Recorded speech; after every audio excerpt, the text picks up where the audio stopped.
জনম অঙ্ক কষে হিসেবে তবু মিলল না, কাটলো জনম অঙ্ক কষে হিসেবে তবু মিলল না। গুরু আমার সংসারে চলে না, ওরে গুরু আমার সংসার চলে না।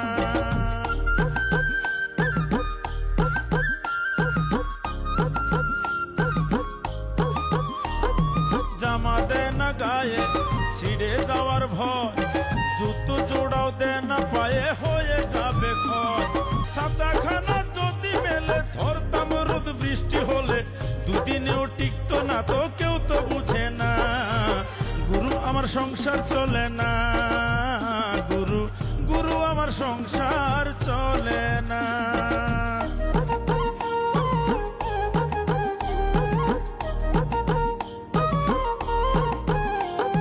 জমি কিনি এইটা কোনো খারাপ নেশা কি, হিংসা করে দুষ্ট লোকের সাথে আমার স্ত্রী। জমি কিনি এইটা কোনো খারাপ নেশা কি, হিংসা করে দুষ্ট লোকের সাথে আমার স্ত্রী।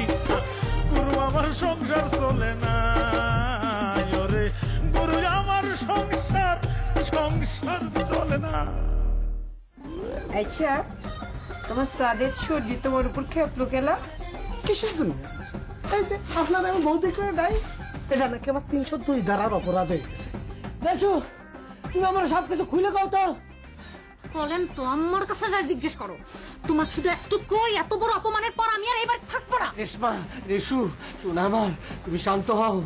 আবারও তুমি তার পক্ষ নিয়ে কথা করছো আম্মা। ঠিক আছে, আমিও আমার উইপের পক্ষ নিলাম। বহরের সাথে যা বোঝাপড়া করা লাগে আমি করতেছি। মানসিক শিক্ষা দিতেই খালি স্কুল খোলা লাগে না, চার দোকান বন্ধ করে দিয়েও শিক্ষা দেওয়া যায়। চার নিশায় তোর মাথা ধরবিনি। আমি আর 5 জনের কথা বাদ দিলাম বাবা, আমি খালি মিলনের মুখের আসপদ্দার কথা চিন্তা করছি। কেউ কেউ আমাকে মুখের উপরে কয়া দিল এ বাড়িতে আমার কোনো অধিকার নাই। কাকা দোয়া করবেন সব দায়িত্ব যেন আমি সঠিক মতো পালন করে পারি। আমার আব্বা, হ্যাঁ, আপনার বন্ধু, তার সমস্ত সম্পত্তি আমার নামে লিখে দিবে বলে সিদ্ধান্ত নিছে। আপনি কিন্তু অনেক অন্যায় কথা কয়ে ফেললেন আব্বা। আমার উইপ কিন্তু যেন তেন ফ্যামিলির মেয়ে না।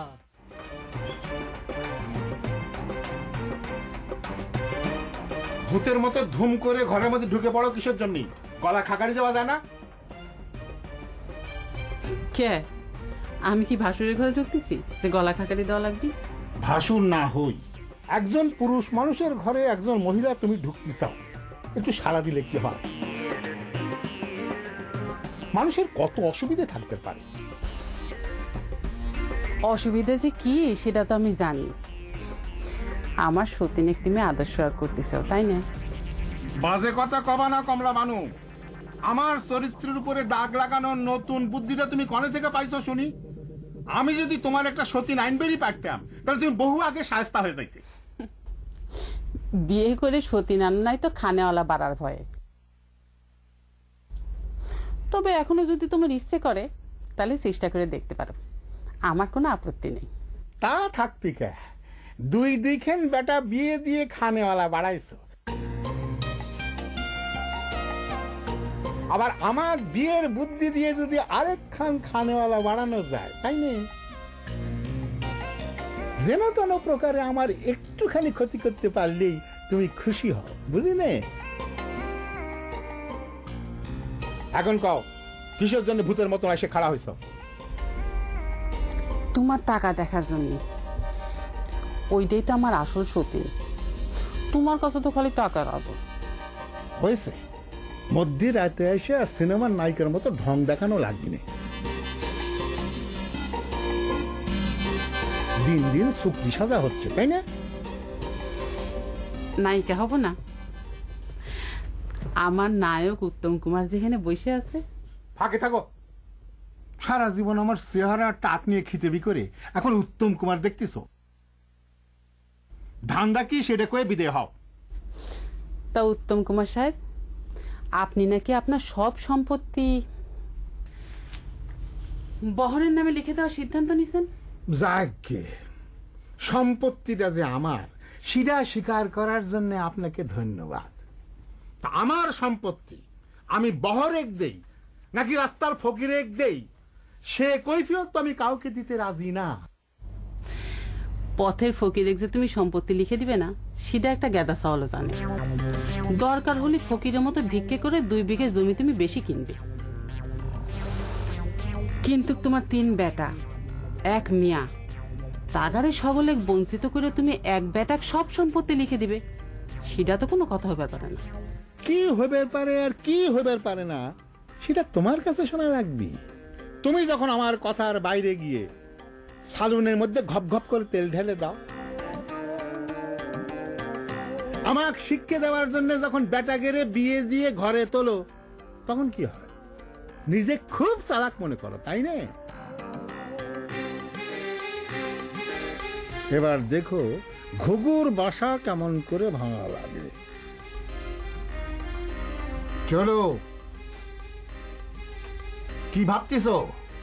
তুমি যেটা চাচ্ছ সেটা হবে না। কথাটা মাথার মধ্যে ঢুকেছে?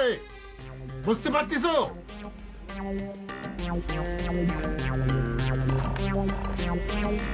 ফন্দি নিয়ে আস। ভালো করে ঢেকে ঢেকে বসো। ও বাবা, নজর আলী কাকা তোমার যে বন্ধু, সে তো তার সম্পত্তি রক্ষার জন্য একটা ব্যবস্থা করিচ্ছে। তুমি কি কিছু চিন্তা ভাবনা করিচ্ছাও? সেই চিন্তাই তো সর্বক্ষণ করিচ্ছি রে মা, কিন্তু কোনো কুল কিরানা খুঁজে পাচ্ছি না। আজ কয়েকদিন হচ্ছে আমার মনের মধ্যে একটা কথা উকি ঝুঁকি দিচ্ছে, কিন্তু আমি তোমাকে কইতে পারছি না। কি কথা? আপনারা দেখছেন মেরিল স্প্ল্যাশ নিবেদিত ধারাবাহিক নাটক হাড় কিপটে। শোনো বাবা, আমার কি মনে হচ্ছে জানো, তোমার ব্যাটারি সব বিয়ে টিয়ে কিচ্ছু না, এই সব হচ্ছে তোমার সম্পত্তি দখলের একটা ফাঁদ। তারা কি মনে করেছিল জানো? ওরা মনে করেছিল যে ভূপেনের বিয়ের খবর শুনিয়ে তুমি হাট ফেল হয়ে যাবে, তখন সমস্ত সম্পত্তির মালিক হবি ভূপেন। তারপরে আর কি, ভূপেনের রাতের আধারে গলা টিপে মারিয়ে ওই ডাকাতের গোষ্ঠী সব সম্পত্তির অধিকারী হবি, বুঝছো? তোর কথা খেন একেবারে ফেলায় দেওয়া যায় না রে মা, কিন্তু তাদের হিসেবে একটু ভুল আছে। ওই ভূপেনের বিয়ের কথা শুনে এই হারাধন দত্ত যে হাট ফেল করবি, অত দুর্বল হাটের লোকে হারাধন দত্ত না। তাদের ফাঁদ ফেল, তুই নিশ্চয় থাক। নিশ্চিন্ত হবো কিরম করে বাবা, তুমি কও? তোমার ছালের যে মতির গতি, তার হাতে যদি এই সম্পত্তি পড়ে, বছরকে না ঘুরতে সমস্ত সম্পত্তি জ্বলে যাবি, তারপর তোমার এই ভিটের ঘুঘু ছুটবি। সেটাই তো আমার বড় মাথা ব্যথার কারণ রে মা। আমার বাপ দাদার কষ্টের সম্পত্তি খাইয়ে না খেয়ে কত কষ্ট করে রক্ষা করেছি। আমি তো সেটাই চিন্তা করেছি বাবা। বাবা, একটা কথা কব, মানে কইছিলাম কি, যে ওই যে নজর আলী কাকা যেমন একটা বন্দোবস্ত করিচ্ছে, তোমার যদি আমার উপরে বিশ্বাস থাকে বাবা। লাভ নাই রে মা, হিন্দু করে আইন বড় জটিল। পুত্র সন্তান যদি একবার ওয়া ডেকে ভূমিষ্ঠ হয়, তালি মেয়ে করে কপালে ছাই। মারে, আমি যতই তোর নামে লেখাপড়া করে দেই না কেন, আমি মরে যাওয়ার পর ভূপেন 50 টাকার একখান কোট ফি দিয়ে মামলা করলি সব উল্টে যাবে। বাবা তুমি কি করছো? আমি না তোমার সন্তান। সন্তান? তাই কন্যা সন্তান। হিন্দু করে ঘরে কন্যা সন্তান না হয় বাপের সম্পত্তির মালিক, না হয় স্বামীর। কি করছো বাবা? তাহলে কি কন্যা সন্তান মানেই দাসের জীবন? কোনো কিছু তার কোনো অধিকার নাই?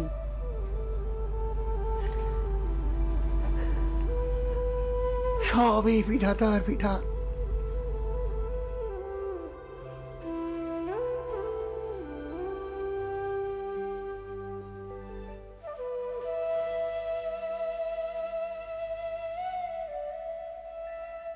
হ্যাঁ, বিশ্বাস করো, আমি অত হিসেব নিকেশ করে কথা কইনি। তোমার আব্বার সম্পত্তি লোভ করে কোনো কথা কইনি তো, এই তোমার আমি শুয়ে করছি।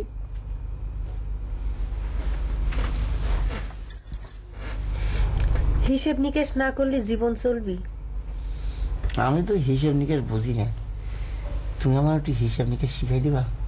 মনে করো তুমি আমার অঙ্কের মাস্টার। আমার ঠেকা পড়িছে। তোমার মতো খারাপ ছাত্রর মাস্টার হয়ে আমি নিজের বদনাম করবে চাই না। ছাত্র হিসেবে তো আমি খুব একটা খারাপ আছিলাম না, ক্লাসে আমি ফার্স্টই হইতাম। তুমি না আমাকে কইছিলে তোমার সাল পালার মুখে আমার মামা ডাক শোনা যে রেডি হওয়ার জন্য, সেটা তো আর হয় নাই। এখন তোমার সাল পালা আমার আব্বা ডাকবি, হিসাবটা ঠিক কইছি না? আব্বা যে কবি সেটা এত শিওর হয়েও না। আমার তো মনে হয় তোমার সরপাল তোমাকে ফজর আলী কয়াই ডাকবি, তোমার আব্বার মতো।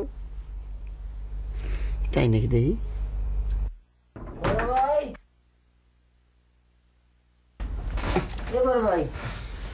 এই বড় ভাই করে গলা শুকিয়ে দিচ্ছিস কি জন্য? হ্যাঁ, আমি তোর ঘরে কয়বার গেছি রে?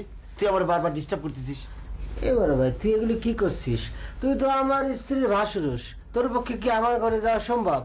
তুই আমার বড় ভাই, চুমকি আমার ভাবি, ভাবির ঘরে তো আমি আসপারই পারি। ঠিক কইছি না ভাবি? হ্যাঁ, আমি তো বিয়ে করেছি কারোর মা কারোর ভাবির ডিউটি করার জন্য। আমার তো সংসার নাই, তাই না? এই থামো তো তুমি। এই তোমার বড় ভাইয়ের কাছে কি দরকার কাও তো নহর। থ্যাংক ইউ ভাবি। দেখছো বিয়ে করে ইংরেজি কথা ছাড়া কথাই কবে পারতেছে না, বাংলা ভুলে গেছে। বাংলা কথা তো ভুলিনি রে বড় ভাই, কিন্তু বিয়ের পর থেকে কথায় কথায় কেমন জানি ইংরেজি কথা বের হচ্ছে। মনে হয় বিয়ের আনন্দই হবে, কিন্তু সে আনন্দ তো ধ্বংস করে দিচ্ছে রে বড় ভাই। সেই বিচার নিয়েই তো দাঁড়ে দাঁড়িয়ে ঘুরতেছি। আমার কাছে তুই মধ্যরাতে বিচার দিবার আছো না? হ্যাঁ বড় ভাই, অ্যাকশন নেওয়ার আগে সকলের এই কথাটা নলেজে দেওয়া দরকার আছে। আমার উইপে বহর যে অপমান করেছে সেটার বিচার কি তুই করবু নাকি আমি নিজেই করব? আমার উইপে কি পরিমাণ যে অপমান করেছে, এখনো কাটাকাটি করতেছে, কিচ্ছু খায়নি। শোনো দেওরা, তুমি যার কাছে বিচার নিয়ে আইসাও তার যে কোনো কিছু করার ক্ষমতা নাই সেটা তো তুমি খুব ভালো করেই জানো। আর এখন তোমার স্ত্রীর অপমানের চিন্তা বাদ দিয়ে তার চেয়ে বড় চিন্তা করো। তোমার আব্বা যে তোমার ঘরে সব সম্পত্তি তোমার মাইজে ভাইয়ের নামে লিখে দিচ্ছে সেটা কি তুমি জানো? কি করছে? শুন কিভাবে কি সব কথা ঠিক করছে? সেরকমই তো শুনেছি রে। তালি পরে তো আমার হাত থেকে বড় কেউ বাঁচাবার পারবে না বড় ভাই। আমার উইপের অপমানের শাস্তির সাথে সাথে এটা যোগ হয়ে গিয়েছে। অক্ত আমি মাথা ফাটাই দেবো, অ্যাটেম্পট টু মার্ডার করে দেবো। আমাকে নে হাতটা ভাই এত চিকুর পারিস না, আব্বা যদি টের পায় মার্ডার করে দেবেন, বুঝছিস? বিবাহিত বলে খাতির করবেন না। সব খবরই পায়ে গেছে বড় ভাই না?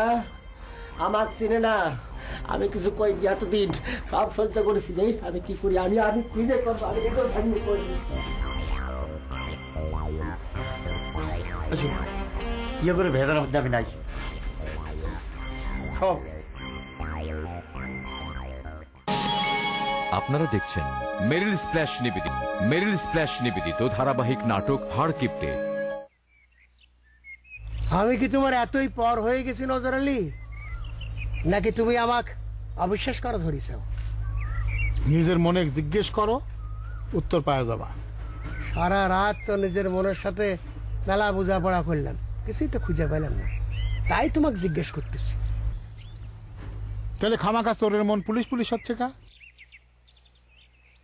আমি তোমাকে কইছি যে আমি তোমাকে অবিশ্বাস করি না, সেটা মুখ ফুটে তুমি কও নাই, কিন্তু বহর আমাকে যে প্রণাম করে যে খবরটা দিয়ে আসলো তাতে তো মনে হচ্ছে সেটাই সত্যি। বহুর তোমাকে সালাম করেছে, ঘটনা কি কত আরাধন? তাহলে আমার শেষ অবলম্বন বহরও কি আমার দাগা দিল? না না, দাগা দেয় নাই। আমিও প্রথম তাই মনে করেছিলাম। আচ্ছা নজর, তুমি তোমার সব সম্পত্তি যে বহরের নামে লিখে দিচ্ছ, এ কথাটা তো তোমার দাঁতের ফাঁসা দিয়ে একবারও প্রকাশ করো না। কিরা তোমাকে খবর দিল? পালন করবার পারে। তুমি কি আশীর্বাদ করে দিছো হারাধন? না, দেই নাই, আবার নাও করি নাই। মনে করো মৌন আছিলাম। আচ্ছা ইয়ে ঘটনাটা কি সত্যি? কি জানি রে ভাই, মাথার তো ঠিক নাই। কখন কার কাছে কি কথা দিচ্ছি কিছুই তো মনে থাকতেছে না। হ্যাঁ, কথাটা মিথ্যা কাও নাই নজর। আমার ঘরে কপালে যে এইরকম বিপর্যয় নেমে আসলো, সওয়াল পাওয়াল এইরকম অবাধ্য হয়ে গেল। আজ কতটা দিন হয়ে গেল, 1 শতাক জমিও কিনবে পারি নাই। মাথাটা ঠিক থাকে কেমন করে কও? আরে তুমি তো ভাগ্যবান মানুষ রে ভাই। তোমার সাওয়াল বিয়ে করুক আর যাই করুক, তোমার তো কোনো লস নেই। পরের উপর দিয়ে তোমার সংসার বেশ চলে যাচ্ছে। আর আমি তো পথের ফকির হয়ে গেলাম রে ভাই।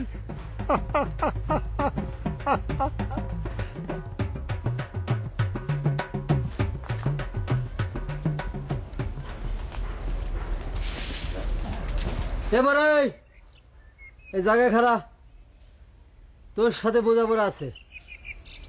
দিন দিন কিন্তু তোর সাহস বাড়ি যাচ্ছে নহর। তুই কার সাথে কথা করছিস তুই জানিস তো?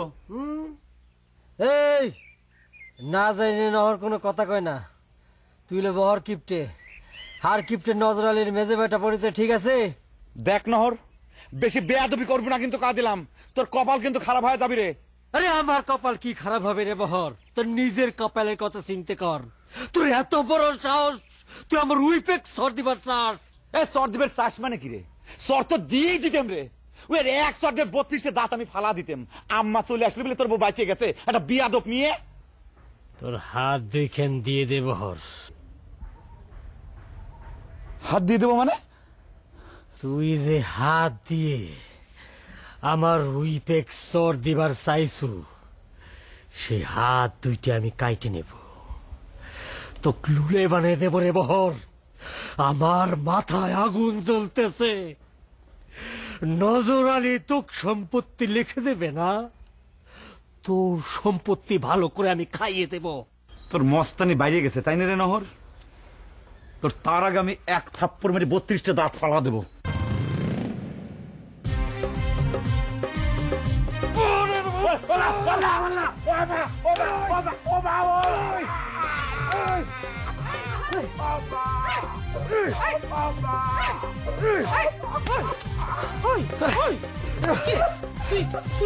কি করতেছ? হ্যাঁ, কি করতেছ?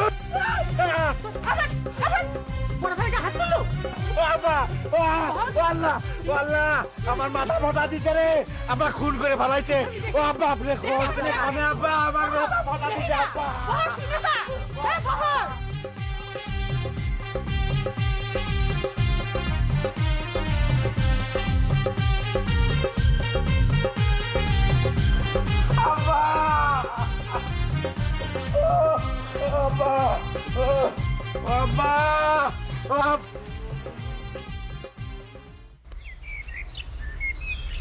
দেখি তাহলে কি রক্ত বাড়ায় নাই?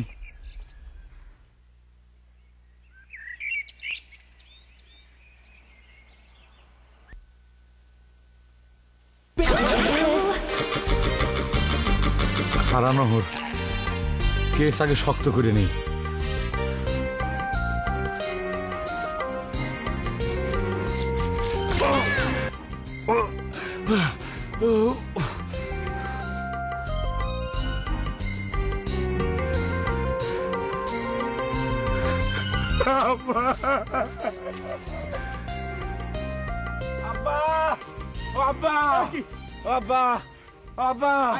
তোর এই অবস্থা কিরা করেছে রে বহর? কাকা আমি মরে গেছি কাকা।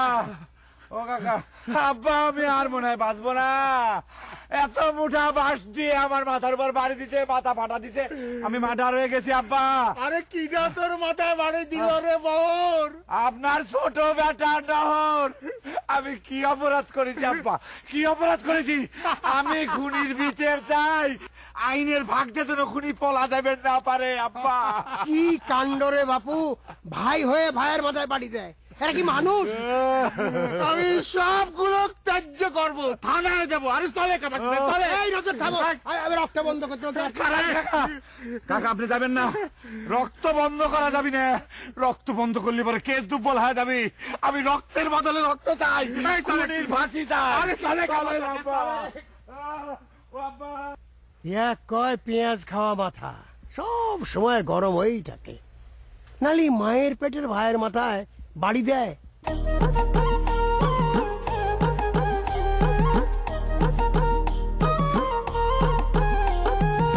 গুরু আমার সংসার চলে না, গুরু আমার সংসার চলে না। ওরে কাটলো জনম অঙ্ক কষে হিসেবে তবু